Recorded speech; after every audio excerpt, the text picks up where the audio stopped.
বন্ধুরা, জানা আছে কি পৃথিবীর সবচেয়ে বুদ্ধিমান বিজ্ঞানী আইনস্টাইন যখন স্কুলে পড়তো তখন স্কুলের বেশ কয়েকটা সাবজেক্টে সে প্রত্যেক বছর ফেল করত। কিন্তু ফেল করার পরেও সে এতটাই বুদ্ধিমান ছিল যে তার বুদ্ধিমান হওয়ার কারণটা জানার জন্য একজন ডাক্তার প্রথমে আইনস্টাইনের ব্রেনকে চুরি করে, পরে সেই ব্রেনের 240টা টুকরো করে সেই টুকরোগুলোকে নিয়ে রিসার্চ করে। আর এই রিসার্চেই আইনস্টাইনের বুদ্ধিমান হওয়ার আসল কারণটা সামনে আসে। আইনস্টাইনের মৃত্যুর পর তার মৃত্যুর কারণটা জানার জন্য আইনস্টাইনের বডিকে প্রিন্সটন হাসপাতালে পাঠানো হয়। আর এখানেই ডক্টর থমাস হার্ভি আইনস্টাইনের ব্রেনকে চুরি করে। কিছুদিন পর হাসপাতাল যখন এই বিষয়টাকে জানতে পারে তখন তাকে চাকরি থেকে বাদ দেওয়া হয় এবং সে তার প্যাথোলজির ডিগ্রিটাও হারায়। কিন্তু এর পরেও ডক্টর হার্ভি যাতে আইনস্টাইনের স্পেশাল ব্রেনকে নিয়ে পরীক্ষা করে তার রহস্যকে সবাই সামনে আনতে পারে, তার জন্যই আইনস্টাইনের ছেলে হান্স আলবার্টের থেকে পারমিশন চায়। অনেক অনুরোধের পর হান্স তাকে পারমিশন দেয়। আসলে ডক্টর হার্ভি ছিলেন একজন প্যাথোলজিস্ট যে শুধুমাত্র পোস্টমর্টেম করাই জানত। আইনস্টাইনের মতো এত বড় জিনিয়াসের ব্রেনকে নিয়ে রিসার্চ করতে পারবে এটা আসলে তার একটা কল্পনা ছিল। ডক্টর হার্ভি আগেই আইনস্টাইনের ব্রেনকে প্রিজার্ভ করেছিল।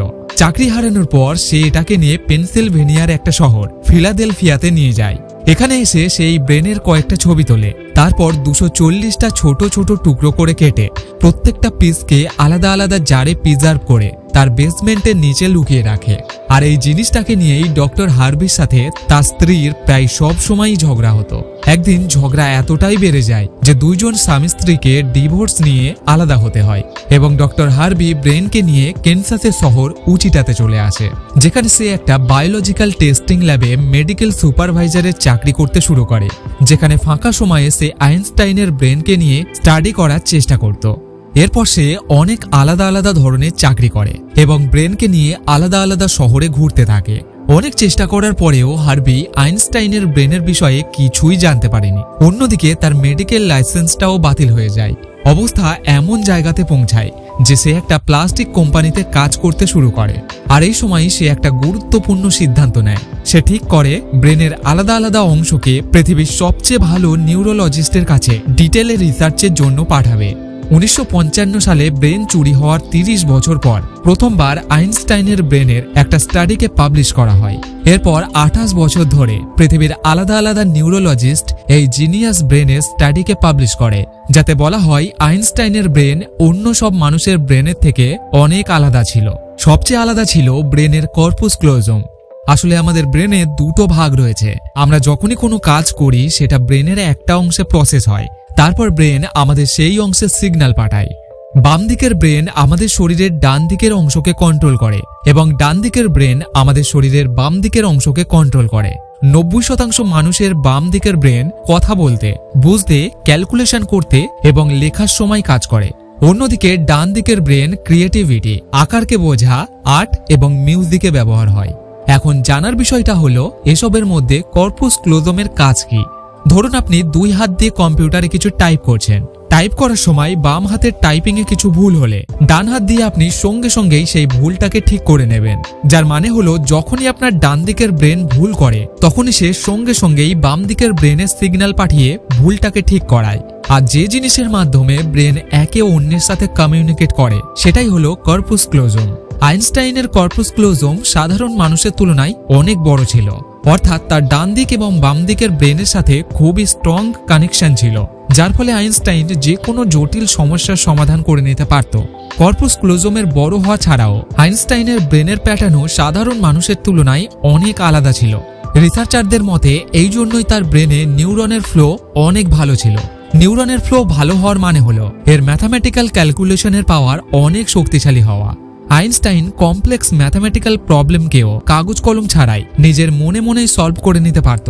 যেখানে সাধারণ মানুষের ব্রেনের ওজন 1 কেজি 400 গ্রাম হয়, সেখানে যখন আইনস্টাইনের ব্রেনের ওজন করা হয় তখন দেখা যায় এর ওজন 1230 গ্রাম। রিসার্চাররা মনে করেন এনার ব্রেনের লাইনিং অনেক পাতলা ছিল, যে কারণে এতে অনেক বেশি নিউরন পাওয়া যেত। কিন্তু এখন জানার বিষয়টা হলো আইনস্টাইন কি জন্ম থেকেই এত বুদ্ধিমান ছিল? পরীক্ষার পর জানা যায় অ্যালবার্ট আইনস্টাইনের জন্ম হওয়ার পর 5 বছর বয়স পর্যন্ত সে প্রায় কথাই বলতে পারত না এরপর যখন সে কথা বলতে শুরু করে তখনও সে খুব কমই কথা বলতো এবং সব সময় কিছু একটা চিন্তা করত। সেই সময় তার মনে রাখার ক্ষমতাও খুবই কম ছিল। সে ম্যাথ এবং নাম্বারকে পড়ে মনে রাখার বদলে লজিক্যাল পদ্ধতিতে প্রসেস করার মাস্টার ছিল। স্কুল লাইফে আইনস্টাইন ম্যাথ এবং সায়েন্স ছাড়া প্রত্যেকটা সাবজেক্টেই ফেল করত। ম্যাথ এবং সায়েন্সে সে স্কুলের মধ্যে সবচেয়ে বেশি নাম্বার পেত। আইনস্টাইনের বয়স যখন 12 বছর ছিল তখন তার ফ্যামিলি টিচার একটা জ্যামিতির বই তার বাড়িতে ভুল করে রেখে যায়। আইনস্টাইন মাত্র একদিনের মধ্যেই গোটা বই পড়ে জিওমেট্রির সমস্ত কনসেপ্টকে ক্লিয়ার করে নেয়।